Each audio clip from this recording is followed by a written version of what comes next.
नमस्कार YouTube family, स्वागत आहे तुमचं सर्वांचं माझ्या जया ब्लॉग या चॅनलवरती। कसे आहेत सर्वजणी? बरे आहेत ना? बरंच राहायला पाहिजे। बघा, मी टेलरिंग काम करते, त्यामुळे मला कात्र्यांची खूप गरज पडते। जे टेलरिंग काम करतात त्यांना माहीत असेल, जरा जरी कात्रीची धार गेली की आपलं टेलरिंग काम किती राहतं ते। मी एकाच वेळी 2 कात्र्या धार करून आणते, म्हणजे एकाच खराब झालं की दुसरी आपल्याला वापरता येईल। अशी एक छोटी कात्री आहे माझ्याकडे, एक मोठी कात्री आहे।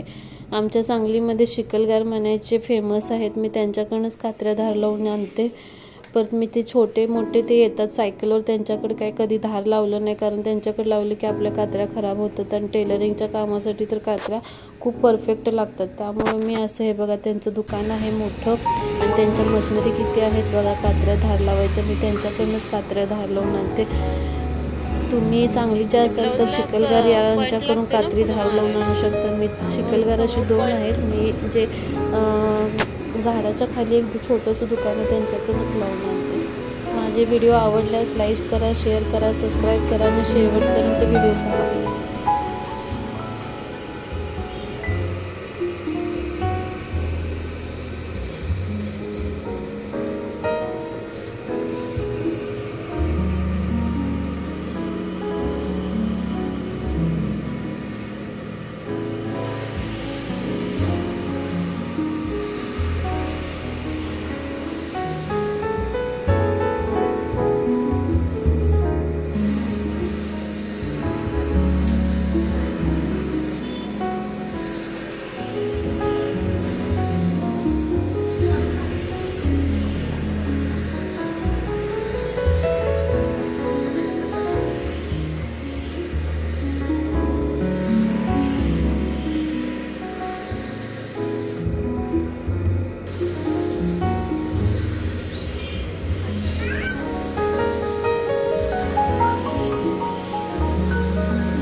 जोरात कॉन्ट्रोलनं पडली माझ्या हातानं, मग ते जरा गॅप पडली, मधलं कापडच कापरत नाही।